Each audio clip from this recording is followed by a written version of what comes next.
everyone. So this is part three. This is part three of chapter 7 and 19. We're going to get into a little bit of weight gain nutrition, weight loss nutrition. To recap what we just went over in our part two, what we ended with was fluid replacement. We talked a little bit about how do we estimate caloric daily needs, and then how much protein, carbs, and fats should we be recommending? And then also, what about fluids? So we're going to move on to outside of our daily requirements. If we're trying to gain, we're going to have to ingest a little bit more. So what does that look like? Weight gain nutrition. It's going to be a combination of diet and progressive resistance training. Also, genetic predisposition, body type, and compliance plays a role. And the goal is to increase caloric intake. So we're trying to gain.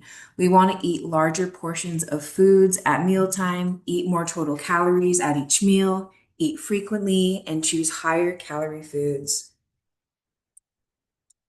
Two primary principles, nutrition principles for weight gain are increasing calories. So we did just talk about that, but how much exactly? 350 to 500 calories above daily requirements. So when we have that estimation for caloric needs, we're going to increase that 350 to 500. Now, just think about it for a second. If we don't know our caloric needs, I think it's very easy in our American society to go over 350 or 500 calories of that. So, as you can see, this is it's very doable in today's world to gain.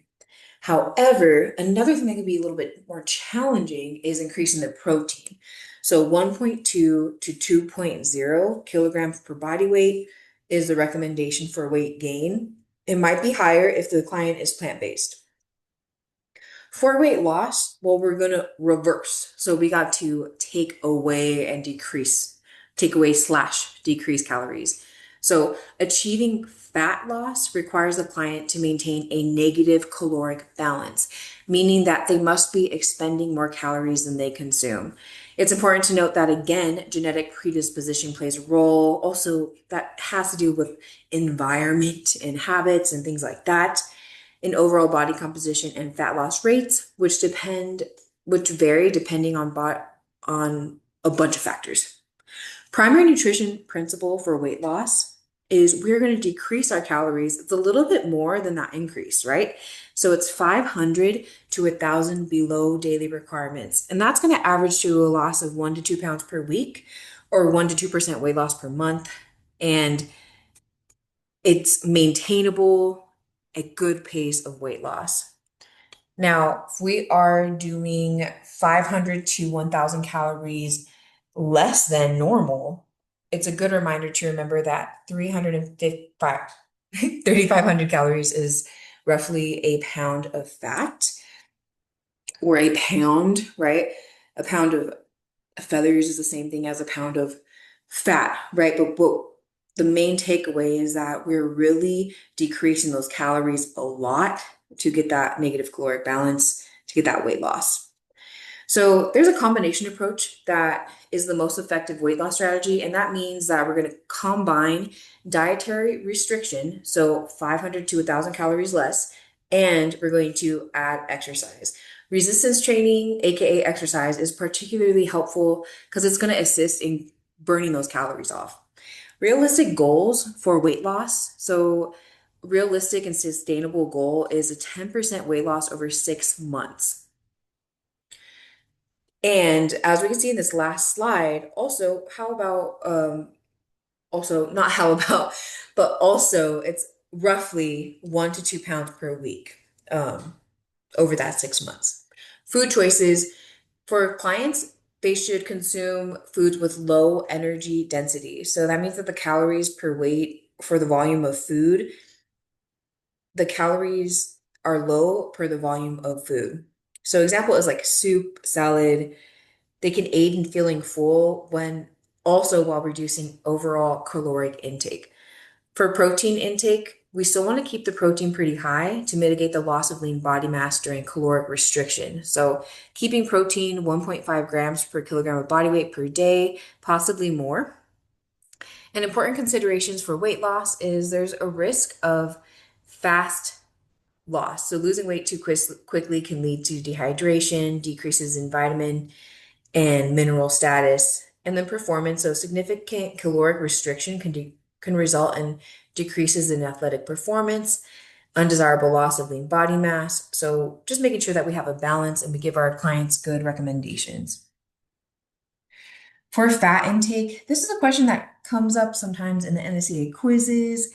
It's a little specific, but also will make sense once we go through it.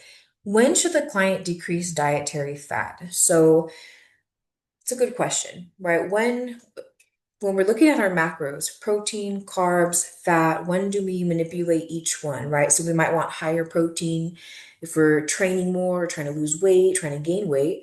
We might need more carbs if we need more energy.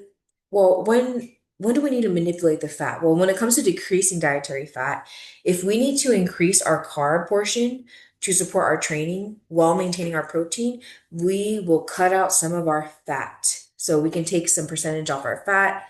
We can take some calories from there. We can also decrease dietary fat if we need to reduce total caloric intake to achieve weight loss. So notice that we would want to manipulate the fat maybe first before the carbs. Then, if we need to decrease elevated blood cholesterol, it's a good idea to decrease dietary fat. For dietary supplements, so we're moving on from macronutrients. Dietary supplements, here we go. So, quick reminder, it is outside of our scope of practice to recommend or prescribe dietary supplements to our clients. We do know there are some that are very well researched, such as creatine. So, if our clients ask us about it, we can give the information and guidance. We always want them to consult a registered dietitian for specific information addressing their own dietary concerns, and encourage your client to research for themselves and to educate themselves. The legal framework, so the DSHEA, I didn't spell it out here, but it's the Drug and Safety Health Administration, something like that. Dietary, I will come back and explain what the DSHEA acronym stands for. I left it out on this slide. Sorry about that. But what is the legal framework around supplements? Well, their regulation is they're not categorized as a category of food, so they're not regulated under food, and also not drugs. So they're defined as things that are intended to supplement the diet. Labeling claims, so the labels can get a little crazy because even though manufacturers of supplements cannot claim to diagnose, prevent, cure, or treat a disease, they can say that they can say generic things. So they could say calcium supplement is going to help maintain bone health. They're not saying they're going to prevent or cure it. They're saying they're help maintaining. So it could be a little tricky wordsmithing going on there, but they are not allowed to say that it's preventing a disease, curing or treating a disease, or diagnosing a disease. But they could say, sneaky things, or maybe even partially true things, where it's more of a broad statement than a specific disease cure. So, just an evaluation of where our clients are at today, nearly 48% of US adults take some type of dietary supplement. Vitamins, minerals are the most common that we take as Americans. Nutrient sources, we must evaluate all sources of our clients' nutrients, including supplements, fortified foods like iron, calcium, niacin, B6, zinc, vitamin A, magnesium. That's why it's pretty helpful to do a 3-day food recall. And when we're encouraging our client to do that, reminding them, hey, please include those supplements.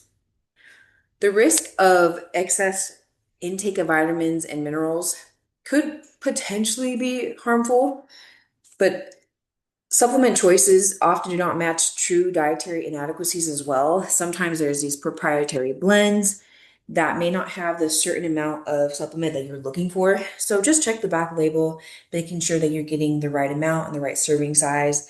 And maybe before we reach for a supplement, we try to find that source in some type of natural food that's around. For safety and drug testing, just something to be aware of is if you have a client who's an athlete, knowing their sport regulations and banned substances is crucial because sometimes competitive athletes get tested, and we want to make sure that when clients insist on taking supplements, advise them to offer opt for products that are certified by third-party assurance programs such as Informed Choice or NSF for quality verification, but also understanding that those companies are worth looking into as well, and just having your client do research. For yourself as a trainer, a lot of people are going to look up to you. So, say that you walk in the gym, you have your protein shaker, you have your energy drink, you have your creatine um, tub, you have your David bar. Remember that you are an example of fitness and health. So, you inspire a lot of people. Just because the fact that you brought in a certain protein bar can literally change someone's choices next time they're at the gas station. They might start buying that certain protein bar because you walked around with it, right?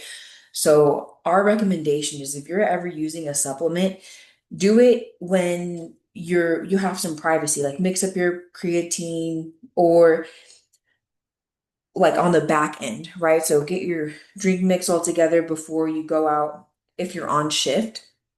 Here at the rec, we prefer like energy drinks to be poured in a glass. And it's just not that we don't want to promote these supplements, but we want to make sure that there's education because there's a lot of misinformation. So if you are carrying these things around, just make sure that you are being a good example of health and fitness, and you are letting people know if they come up to you and ask questions, good recommendations. So just be aware of, even the fact that you're wearing a certain type of sunglasses might inspire someone to also wear that type of sunglasses, right? So just know as you become a certified trainer, the things that you do, they're not going to be scrutinized, right? But you will be watched and you're going to be influential. So just being mindful of that. This is in your book, so it's table 7.5. That was pretty cool. Selected dietary supplement categories on the left, and then some examples. So, protein, some examples are protein drinks, bars, some collagen supplements. There's also meal replacements, so drinks and bars again. Amino acids, so glutamine, tyrosine, BCAAs, EAAs, essential amino acids, leucine, arginine, glutamine, tyrosine. Tyrosine is there twice, and then lysine. Carbohydrate sources, so sports drinks, energy drinks, bars, gels, powders. We were talking about that for when people work out over 60 minutes, especially over 90 minutes. Pre and pro hormones, so DHEA is an example of that. Biochemicals or energy metabolites, such as creatine, I think that's the most researched supplement. Citrulline, beta-alanine, HMB, pyruvate, CLA, and then herbs. So ginseng, St. John's wort, or guarana is a good example of that. Let's keep on moving on. Actually, pre and pro hormones has a little asterisk, and that asterisk at the bottom says pre and pro hormones are precursors to or enhancers of hormone production. So the products attempt to mimic anabolic steroids, sometimes with problematic outcomes. Moving on to eating trends, some key considerations is we're going to get into just some different things that people can gravitate towards. And this is our big, before we jump into this, let's dive into here. The following diets presented are recognized as popular for many clients.